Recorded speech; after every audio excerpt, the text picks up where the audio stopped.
Well, the championship season of I Cook, You Measure rolls on. Hello, everyone. I'm your host, Jen Mueller. Joining me today is a first on many levels. Philipp Grubauer is the first NHL player that we have had on the show and the first foreign-born player that we have had on the show. There you go. Grubi, you have already exceeded the bar that was set. Awesome. Thanks for having me. What we have today, I'm going to have you grab that bottle of wine. I even made it so, look at that. It looks like you're familiar with wine as well. Like you can show the wine, you can pour the wine. I think you should. There you go. Today I have chosen a Viognier from Latterus Winery. Now Viognier I think is an interesting white wine. For some people it's too florally, it's too much of a bouquet. But for the purposes of what we are making, I think it's gonna pair nicely. We have a fish dish today, and there's nothing overpowering. They're very clean, simple flavors with the fish. So I think this will kind of help accentuate all those flavors. Good?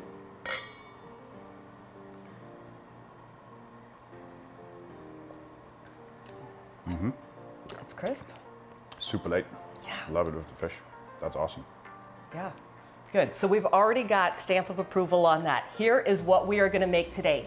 It is a baked halibut, and it's kind of, well, it's certainly a fun one, but it is also designed to be cooked for two people. This is out of a cookbook called One Pan, Two Plates. We're gonna bake the halibut, and it's gonna have a little bit of, we'll call it a slaw or a salad that's made of fennel and zucchini. It has a few olives in it, some capers, and garlic. Sounds good. Sounds like some good flavors? Delicious. Great. I'm gonna have you start things off by taking those two potatoes, and can you give them a little bit of a dice? We want some small, as uniform as you can get them. We want them to be small. We're gonna put them in a pan that we have already heated on the stove.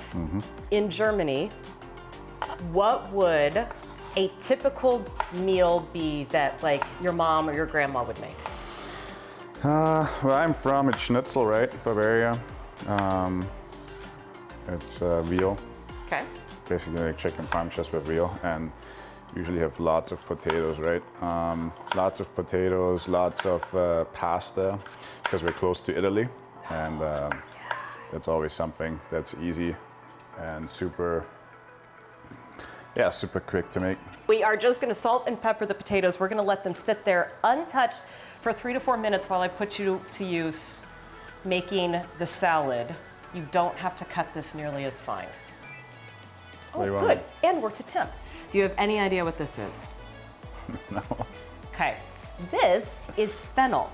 And fennel has a very light licorice flavor, which sounds a little bit odd, but I promise with the flavors it's gonna go well. What you're gonna use is the bulb part of this. So the white part is the bulb part. So I'm gonna cut this part off. I'm gonna take the brown leaves off the outside. And we're gonna thinly slice that, or as thin as you feel comfortable with. And we're gonna put that in the bowl, and then we're going to... Is there a certain way to cut this the right way? Well, no. Actually, you can do whatever you want to. It's gonna fall apart. So see how it's gonna fall apart when you cut it? So you might want to... Just do it like this. You might want to do it like that. And once you get towards the end, I would be happy to take that so that your fingers are nowhere close. I'm gonna have you just slice this. It can be as thin as you want. Don't get your fingers in the way on that, but we're just gonna slice both of those and toss that in the bowl.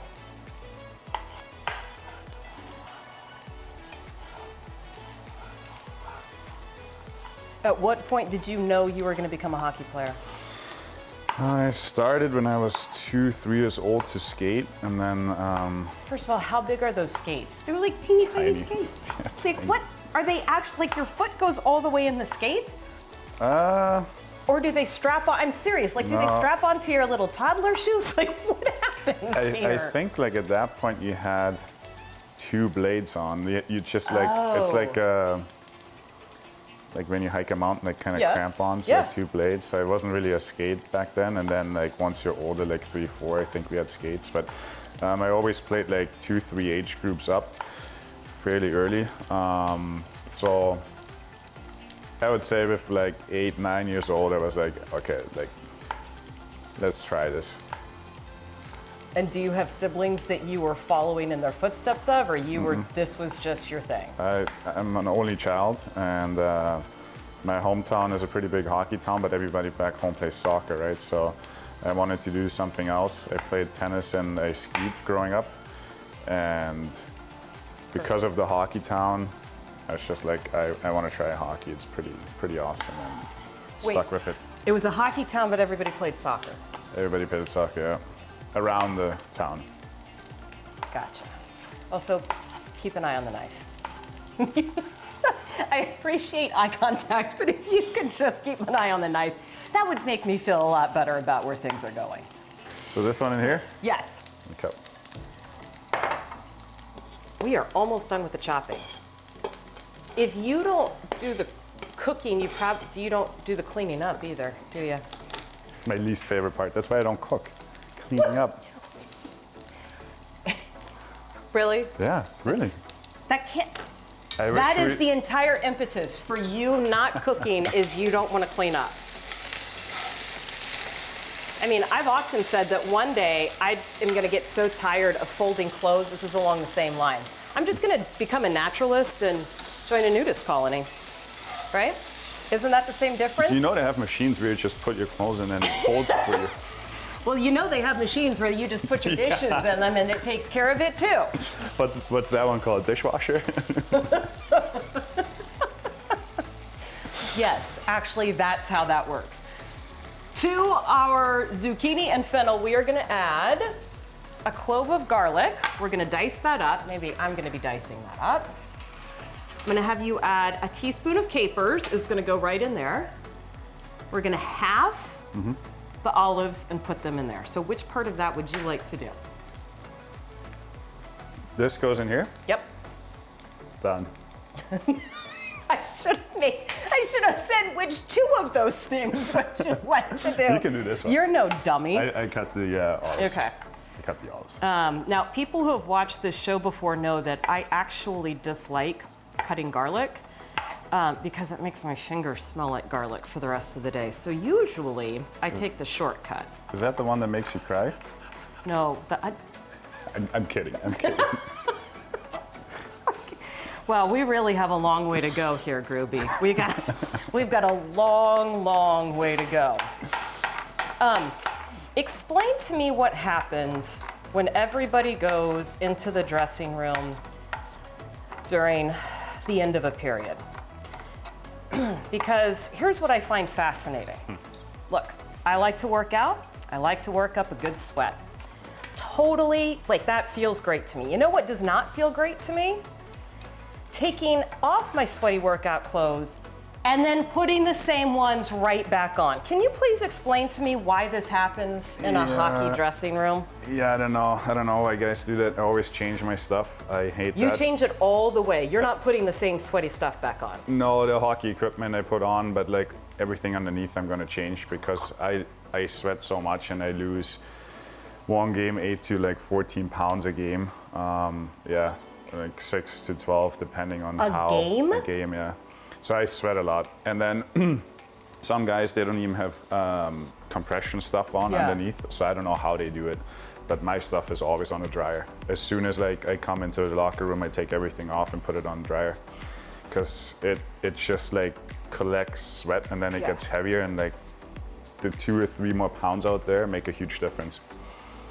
Probably also making a difference in my workout. So I'm not as fast as I should be because it's all the sweat. That's probably what's happening with me. Yeah. If only I would have known that.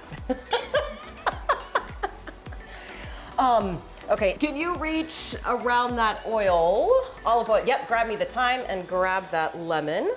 So the thyme is gonna be perfect. So here's what we're gonna do. I'm gonna have you take this. This is fresh thyme. And you're just gonna pull the leaves off nice and loosely. So if you do that with those other couple. Oh, ripped it in half. Well, that's okay. There's a couple more you can try with. Your personal chef is gonna be so impressed when you go in. We're so disappointed. Did they not teach you anything? So what I'm gonna have you do, don't need to do it very hard, just give me a little bit of zest into the bowl. It's like the tiniest one ever. I know, but it's on purpose because you actually don't need, and what's happening, it's collecting up in the middle of that grater, so we'll, perfect. Now I'm gonna have you juice this. You can either do it by hand or you can do it over the top of that, whichever you prefer. I would have been very impressed if you just would have, Did it with the hand. like, just muscled that, yeah. Meanwhile, our potatoes are just getting nice and brown. That's gonna be the base. All we need to worry about is dirtying one pan, which is good because you weren't gonna do any of the cleaning up anyway. What's going on with the fish? We're gonna put it on top of the potatoes. On Then we're top? gonna put the salad on top of the Oh, wow. fish, and we're gonna put it in the oven. For how long? 15 minutes at 450 degrees. Give it a glug of olive oil. I'm gonna put some salt and pepper in here.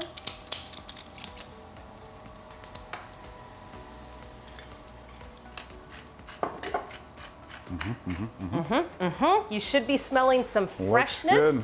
I'm gonna have you toss that.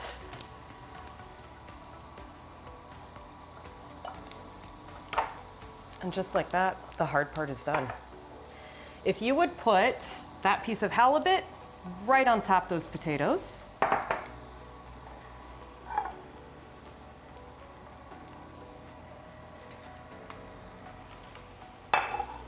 And now you can put the salad right on top of that. Oh no. Oh no. You lost one. You know what that is just like me when I'm in the kitchen. We're gonna let that sit, and you know what? We're gonna take a quick break and be right back. I Cook, You Measure is brought to you by Ascend Hospitality Group.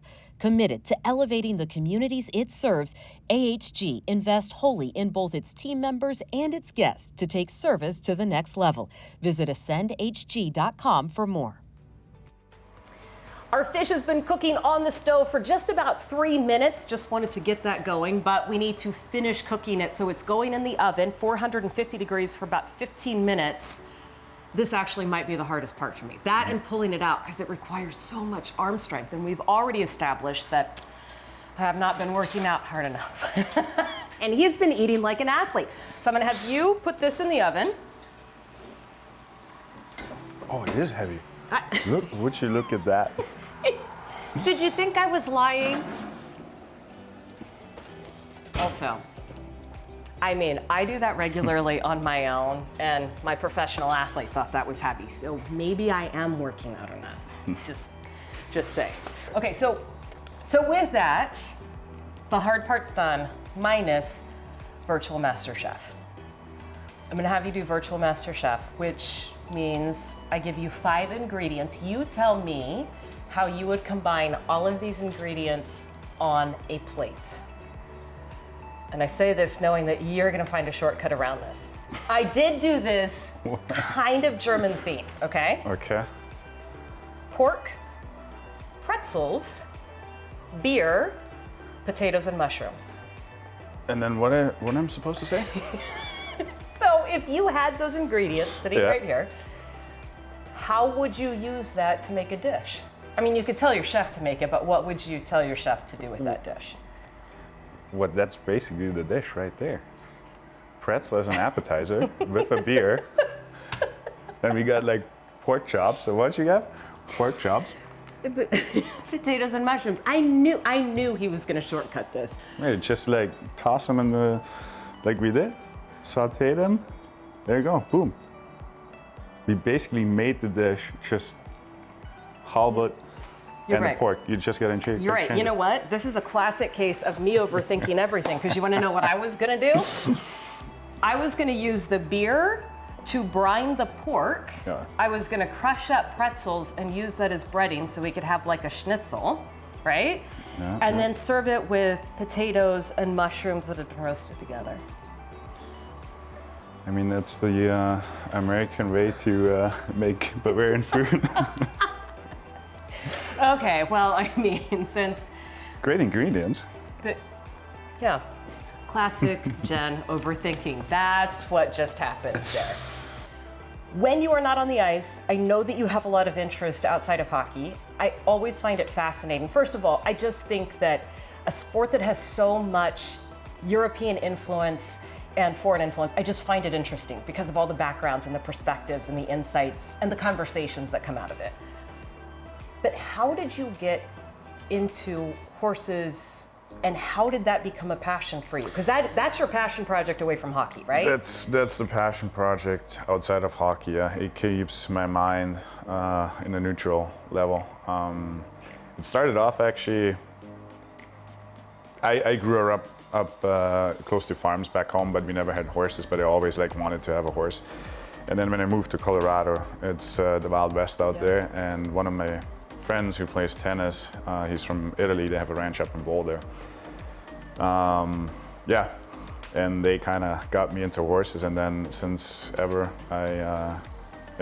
it's been amazing just going to the barn and you got to focus on the horse. You can't get your energy too high. If you're sad, if you're nervous, they pick up on that energy and they freak out too because they're like, oh, what's going on? Why are you so nervous? So you got to always have a neutral, you got to be calm inside, and it's just a beautiful animal. And it got me involved with the horse rescue out here in Redmond, Safe. They rescue horses who have been neglected. They get seized ones from animal control, wild mustangs, and they put them through a program and get them acclimatized to the human again, and then hopefully somebody adopts them again. And it's been amazing to work with them and extend and improve my horsemanship, and it's the outlet outside of hockey. Have you ever had to reschedule time with the horses because you knew you could not bring yourself to neutral that day? No, it's pretty easy. I walk in there and I'm happy. Just when I see my horse or see them, the process or when you see them come in for the first time and then they get adopted, it's crazy how they some of them come in. So just going in there, that's my happy place. It's not like I'm too rattled or too sad or something else is going on. I'm always, I feel happy when I go in there. I love that. We are just 2 minutes away from pulling our fish out of the oven. The number of times, and I realize this is going in bonus cuts, I know this, folks, but just go with me on this one. How many times have you watched The Sound of Music? 0. Do you know any of the songs? Have I watched it? Yeah. Was that a trick question? You keep talking about Bavaria, and there's Germany, and all I can think of are The Hills Are Alive with The Sound of Music, and I hope that maybe we were going to do a little bit of a duet, because that is, that's right there is one of my favorite movies of all time. Heidi? You ever seen Heidi? Not nearly as good as The Mountains? Sound of Music. Have you watched Heidi? Oh, yeah. You've watched Heidi, but not The Sound of Music. Yeah. Why one and not the other? Heidi is just traditional. I don't know, The Sound of The Music. Sound of Music is tradition at Christmas. Dude. It's more American than it is Bavarian. No. Yeah. She's singing in the hills. It's The Sound of Music. She's singing it. High on a hill was a lonely... No? No, never. Sorry to disappoint you. That is a really big disappointment, because I was hoping for a bonding moment over that, and instead, what songs does Heidi sing? I mean, I sing all the songs out of The Sound of Music. Do you sing any songs out of Heidi? You might want to turn the cameras off with that one. Nobody wants to hear that. Yeah, definitely sing a couple of songs. But honestly, I've been so long in America, it's been almost 18 years for me. Long time. It's still a tradition here too. See, I gotta watch some films when I get home. He's going to be getting messages. Have you watched it yet? Have you watched it yet? Have you watched it yet? What's your favorite song? What's your favorite line? What's your favorite kid? Got some homework to do. Yeah, you know what your next piece of homework is? I'm going to have you pull this out of the oven. And I want you to be careful because it is going to be hot. So either use one or the other, and you've already established it's heavy. Oh, good call. Hot, hot, hot. But look at the fish. Wow. Look at the fish and what the 15 salad minutes. did on top of it. It was 15 minutes. And we're done. I'm going to leave this right here, though. Pro tip, kids. When you pull a cast iron skillet out of the oven, cover the handle so that you are not tempted to grab the handle when it is hot. I might have done that once or twice, and that would be Lesson detrimental. Yes. Yes. Sadly, a lesson that needed to be learned at least twice, but now I know better. I tell you what, let's take a quick break, and then we are going to plate and try and see how we did. Okay, this is what it looks like after 15 minutes. All the hard work, 15 minutes in the oven. That fish is flaky. Looks pretty good. Looks delicious. Give it a try. Wait a minute. I thought we were trying this together. Are we not trying this together? Mm-hmm. He didn't eat the fish. No, I'm hungry. I'm starving, sorry. Wow, that's good. You sound surprised. I'm surprised in myself that I made this. You did make it.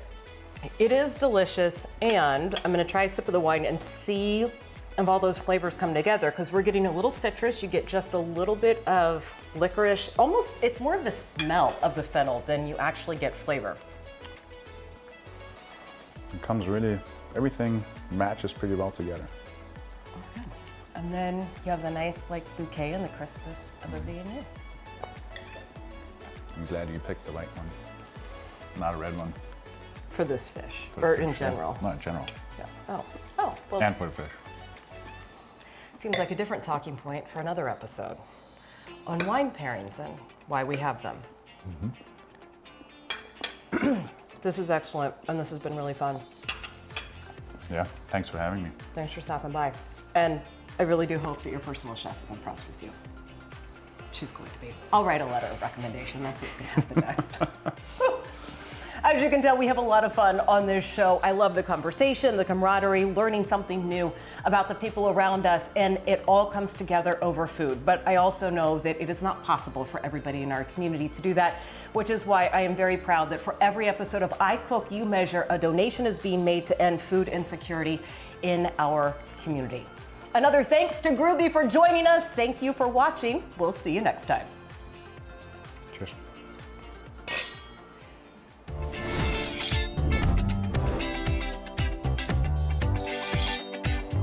So this is going to be a first in a long time. Okay. That's why you do all the work. Okay, well then. I'm just here for mental support. I Cook, You Measure is presented by Safeway, who welcomes everyone at the table through the Nourishing Neighbors program.